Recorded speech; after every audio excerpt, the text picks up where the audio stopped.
So, after Fantastic Four First Steps came out, I was saying this in my head that it was the best Fantastic Four movie we've ever seen.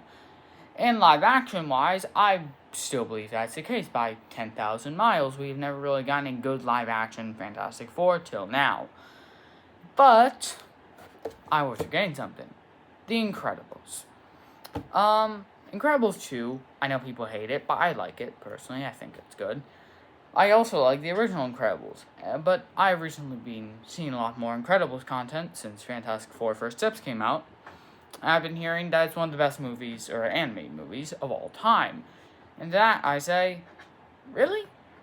I mean, I haven't seen it in years, so yesterday, I decided to rewatch it, to see if Incredibles is truly incredible, or still incredible. So, that will be one question I'm answering. Number 2 would be, why is it incredible? Or, if it's not, why is it not? And then number 3 is, better than Fantastic Four First Steps. To answer number 1, yeah, it's incredible.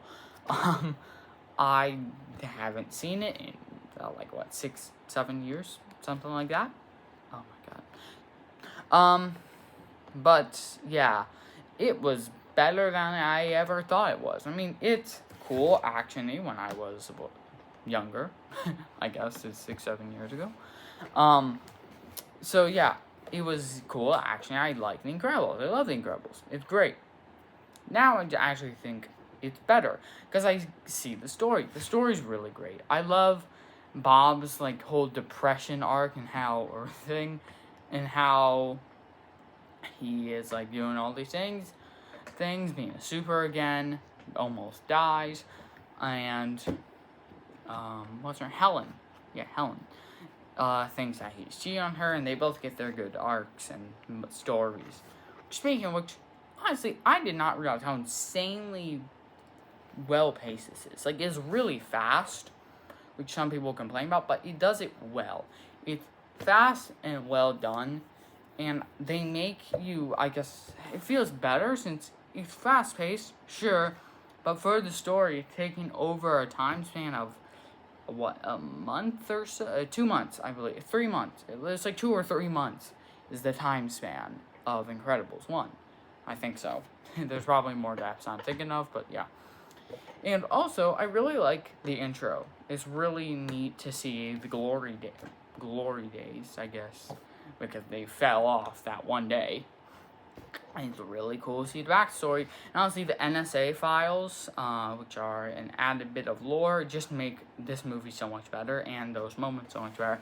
And the scene where Mr. Incredible finds out that all these superhero allies and friends are all dead. That's a fantastic scene, by the way. Yeah, I said the word. But, yeah, I really love how, in the first hour, really, the Incredibles is really not the Incredibles, it's Mr. Incredible, because he's the main character. Yeah. But the family's kind of pushed aside. I mean, they don't have much to do. Violet, I really thought she had more of an arc and things to do from what I remembered. Maybe because I saw Incredibles 2 and there she had more of an arc. But yeah, I was actually shocked how little Dash, Helen, and Violet were in the first 50 minutes of the film. Speaking of which, it takes Syndrome almost an hour to appear. Which, yeah, obviously I knew Syndrome was incredible. Everyone knew that.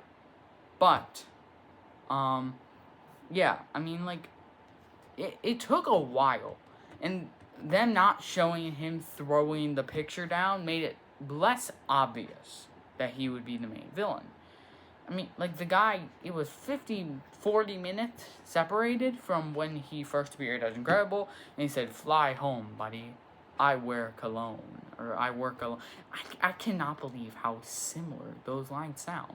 But anyways, so there's that. And it's it takes a while, and you are kind of distracted. They barely talk about the boss that Mirage has, which also, Mirage is a good character. But anyways, yeah. This movie is insanely paced. Insanely well paced. And also, Mr. Incredible, I love how he's the main character, and he gets his time to shine for the first hour. First hour, he has all time to shine. then for the next like 40 minutes, it's almost solely on Helen and the kids. And that's great.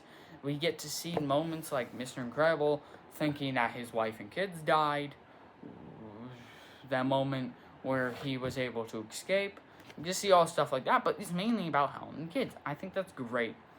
One thing I did like about Incredibles 2, probably my favorite thing about it, is how they actually made Helen the main character. Mr. Incredible got his time to shine, so now let's give Elastigirl her time to shine. But yeah, and that was neat. And this film gave her time to shine. Shine, just not as much as Mr. Incredible. Also, why do I feel like, why did he go from Mr. Incredible to Dale from Young Sheldon? I just find that funny. Like, this is a bit out of touch, but like, if you look at this, Mr. Incredible is Dale. Syndrome, or Mr. Incredible, is Georgie. Alternate universe. That's how it goes. Anyways. Sorry. Honestly, yeah. Talking of Syndrome, he is arguably the best Pixar villain. He's up there with, Death, Jack Horner. I don't know why I'm naming Puss in Boots villains. Every Kung Fu Panda villain, except I guess the Chameleon. But I don't get the hate for the Chameleon. She's not that bad. The one guy from How to Train Your Dragon, so I forgot the name. I could probably name a few more. Anyways, I'm not. So, yeah, Syndrome is an amazing villain. Everyone knows the line, I'm gonna make everyone super, and if everyone's super, nobody is. Everyone knows that line, which also, I did not realize how late that came in the film. It came, like, 20 minutes after the film, that's when that line was. It's insanely paced. Like, I looked at the time because, I just, like, clicked on it to see, how much was left. I'm like, 20 minutes left, and like, no, 10 of those minutes are, 10 of those minutes are credits? Like, that's insane. Also, one thing I didn't realize, Lucius, or Frozone, doesn't really have that much time in the film. Like, he's there. He had the honey, where's my super suit moment. He's in the first thing with Bob, when they're, doing superhero work, I guess. They're there for that. Then he's kind of just gone. And, like, yeah. Also, what do you mean? I have no idea why it's just a fan theory that the first Omnidroid that we saw Mr. Incredible fight was for Frozone. They are literally targeting Frozone, and he dragged him down to the lava. Yes, of course it's for Frozone. Which also, couldn't he just freeze the Omnidroid? I feel like they don't realize how OP the power to freeze the water in the air is. If he really wants to, he just freezes every bit of water in the air around it. He could, anyways, I think he's just so OP. But anyways, yeah. Also, Jack is cool in the moment where Syndrome dies. Oh yeah, Edna Mode is good. Everyone knows that. The cape scene's really funny, but it also calls back. Speaking of which, I love how basically everything in this film is set up in some way. Dash catching the remote is set up by Mr. Incredible throwing the football. Dash having his powers being fast, and his name is Dash, and they talk about him. He says, oh, I'll slow down. Yeah, a few other moments are like that, and I really do like it. You note the cape moment with Syndrome. It's really cool to see. Also, Jack, I guess, having powers. Anyways, yeah, it's really cool, in my opinion, to see that all these moments that people could catch on to are shown in the later film. And it's like, hey, I remember that moment. My only problem with this rewatch wasn't his fault. It was that it had, my Disney Plus had terrible Wi-Fi, basically. So, a 1 hour, 45-minute film, not including credits, turned into like a 2 hour and 30-minute film. I'm not lying. That's how long your internet connection will not work. Like, shut up. Anyways, so I would say this film is truly incredible. Like, it's way better than I first realized. We are realizing, hopefully Incredible 3 has this same sauce. But, is it better than Fantastic Four First Steps? And to that, I say, I don't know. So I'll compare it. Best, the cast. I gotta give that Fantastic Four First Steps. As much as I love The Incredibles, I love Bob and Helen. Dash and Violet are good. They're clearly the worst because Bob and Helen are, the character. Or like basically the two main characters of the film. But I kind of like Johnny, Sue. I just think Johnny, Sue, Reed, and Ben are better characters in my opinion. I just like that more. I like the cast more. Also, I will say for The Incredibles, this is unfair. The visuals are way better for Fantastic Four First Steps. But to be fair, it was made in 2004. Like, and overall, the animation is pretty good. I bet it was really good for the time. It's pretty good now.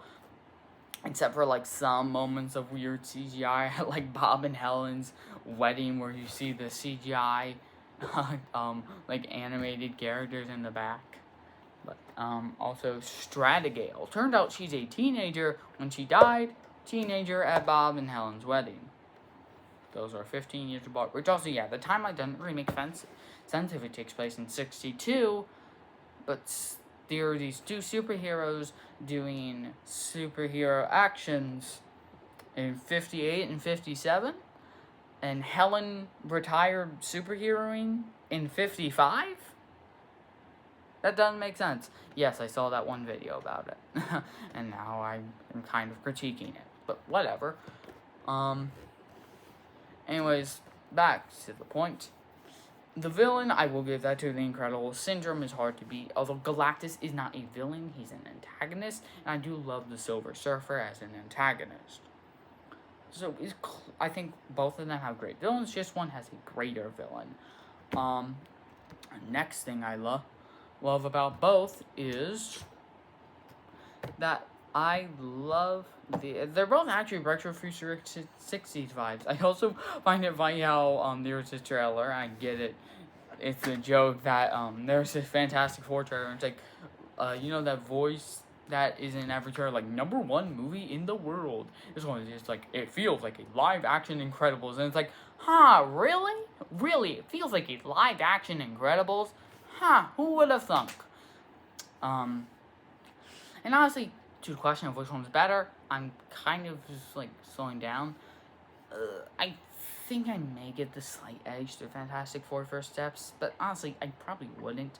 I think I will say the first two acts of Fantastic Four First Steps, I still hold them as perfect. And I will say, if the third act was just as good, it would legitimately be in my top 5 MCU. It's incredible. But I do think the third act falters, even though I have come to terms with Sue beating Galactus. Or not beating Galactus, A, because she died. B, Galactus started to overpower her. And C, she took Blast and actually fought with Celestials, took cosmic rays from Dark Celestials who went to kill Galactus. So, yeah, but anyways. I think both movies are essentially 10 out of 10s. They're perfect, other than some minute problems with The Incredibles timeline. And you could say, oh, they should have told him about the baby, but I have an excuse for that. Now, there's an excuse for both of them. I think they're equally as good. So, to the question of, is The Incredibles the best Fantastic Four movie? Kinda.